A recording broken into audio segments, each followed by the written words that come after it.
আমি চলে এসেছি আবার আপনাদের প্রিয় চ্যানেল অলৌকিক নিয়ে।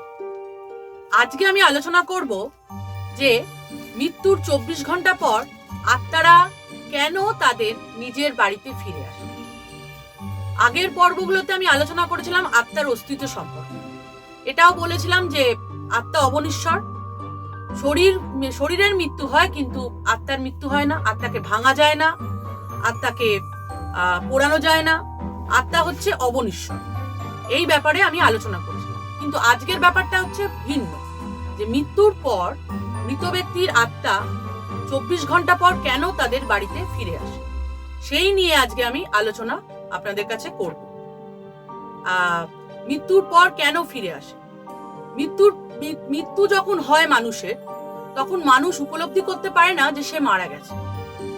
যেমন আমরা ঘুমিয়ে থাকি, ঠিক সেরকম ভাবে আত্মাও ঘুমিয়ে থাকে, এবং তার যখন চৈতন্য হয় সে তখন নিজের শরীরকে খুঁজে বেড়ায় এবং তার কোনো উপলব্ধি হয় না। তার কামনা বাসনা সমস্ত কিছু ত্যাগ করে সে যখন বেরিয়ে আসে শরীর থেকে, তখন মানুষের শরীরের মৃত্যু হয়, আত্মার কিন্তু মৃত্যু হয় না। আত্মা অভিন্ন হয়ে যায় শরীর থেকে।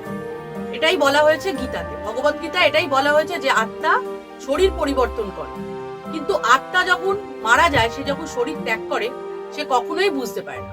সে তখন কি করে, নিজের বাড়িতেই থাকে এবং সে প্রচন্ড কান্নাকাটি করতে থাকে, চিৎকার চেঁচামেচি করতে থাকে। সে তার কাছাকাছি প্রিয়জনদের বোঝাবার চেষ্টা করে, তার অস্তিত্ব বোঝাবার চেষ্টা করে, তাকে অনেকবার ডাকার চেষ্টা করে, কিন্তু কেউ তার কথা শুনতে পারে না। এবং সে দেখতে পায় তার আলাদাভাবে তার শরীর পড়ে আছে এবং সেই শরীরকে ঘিরে তার প্রিয়জনেরা প্রচন্ড কান্নাকাটি করছে।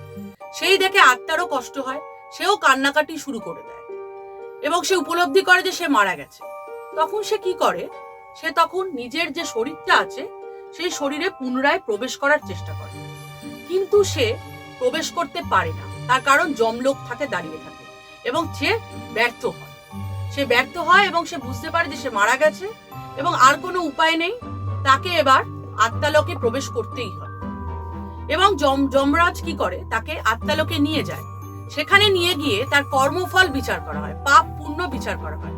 সেটা করার পরই 24 ঘন্টা পর আবার সেই আত্মা নিজের বাড়িতেই ফিরে আসে, যেখানে সে তার দেহত্যাগ করেছে। কিন্তু সেই আত্মার কাছে সে যেতে পারে না এবং সে শুনতেও পারে না। আত্মার কোনো ধ্বনি কান্নাকাটি কেউ শুনতে পায় না। প্রিয়জনরা যেহেতু আবার সে চিৎকার চেঁচামেচি করে, সে তার ফিলিংসটা বোঝাবার চেষ্টা করে, সে ফ্রাস্ট্রেটেড হয়ে যায়, কিন্তু কেউ শুনতে পায় না। কেন শুনতে পায় না? কারণ সেটা হয়ে যায় অভৌতিক ধ্বনি। আত্মার যে শব্দটা হয় সেটা অভৌতিক ধ্বনি, এবং আমরা জেনারেলি মানুষেরা জীবিত অবস্থায় ভৌতিক ধ্বনি শুনতে পাই, কিন্তু আত্মার যে অভৌতিক ধ্বনি সেটা কিন্তু আমরা শুনতে পাই না। তাই আত্মাকে কি করা হয়, 13 দিন অবধি তার বাড়িতে রাখা হয় এবং 13 দিন পরে সে পরলোক যাত্রা করে। এবং এই 13 দিনে গরুর পুরাণ অনুসারে আমাদের কি হয়, প্রথম 10 দিন মানে 10 দিনের মাথায় কি করা হয়, একটা পিণ্ডদান করা হয়। প্রথম 10 দিনের মাথায় আত্মার মানে শরীরের উদ্দেশ্যে, মানে দেহের আত্মার উদ্দেশ্যে যে পিণ্ডদানটা করা হচ্ছে, সেই পিণ্ডদানে কি হয়, তার নতুন সূক্ষ্ম শরীর জীবাত্মা সৃষ্টি হয়, মানে একটা অঙ্গ সৃষ্টি হয়, তার নতুন অঙ্গ।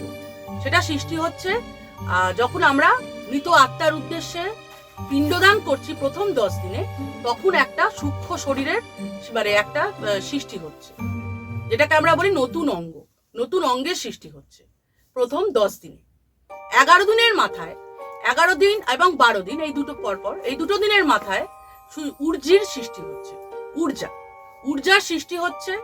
এবং এই ঊর্জার সৃষ্টি হওয়ার পর 13 দিনের মাথায় কি করা হয়, পরলোক গমন করা হয়, অর্থাৎ অন্তিম যাত্রা হয়।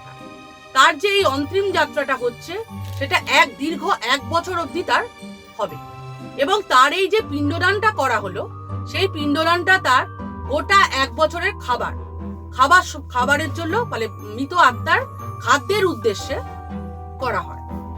এই পিণ্ডদানটা যখন করা হয়, তখন সে কি হয়, তার শক্তি সঞ্চয় করে। কারণ আত্মা যখন 24 ঘন্টা পর যখন বাড়িতে চলে আসে, তখন সে নিস্তেজ হয়ে পড়ে, শক্তিহীন হয়ে পড়ে। এবং তার উদ্দেশ্যে যে পিণ্ডদানটা করা হলো, 13 দিনের মাথায় সাধ্য শান্তির মাধ্যমে যে পিণ্ডদানটা করা হলো, তখন কি হয়, তখন সে আস্তে আস্তে পরলোক গমনের উদ্দেশ্যে যাত্রা করে, এবং এই যাত্রাটা দীর্ঘ 1 বছর ধরে হয়। 1 বছর পর সে পরলোক গমন করে, মানে মর্তলোকে প্রবেশ করছে ধীরে ধীরে আত্মাটা। তাহলে সেই সময় কিন্তু এখন প্রশ্ন হচ্ছে যে যদি আমরা পিণ্ডদান না করি, যদি আমরা শ্রাদ্ধ শান্তি উৎসব পুজো এসব কিছুই না করি, আমরা শুধু পুড়িয়ে দিলাম, তাহলে কি হয়? আত্মাকে কি তাহলে 14 দিন পরে জমালয় থেকে যমরাজ কি নিয়ে যায় না? হ্যাঁ, নিয়ে যায়। এখানে উত্তর হচ্ছে যে নিয়ে যায়, কিন্তু নিয়ে যাওয়ার সময় কি হয়?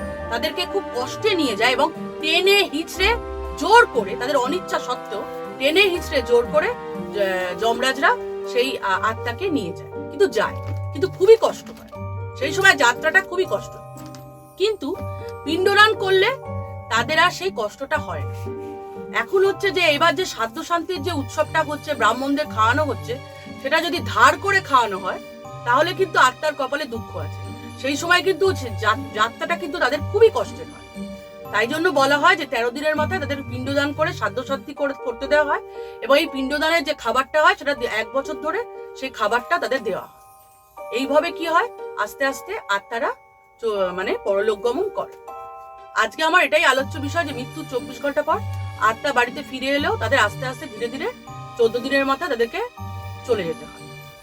আজকে আমার বক্তব্য আমি এখানে শেষ করলাম। পরবর্তী পর্বে আপনারা চোখ রাখবেন, আলোচনা করব। নমস্কার।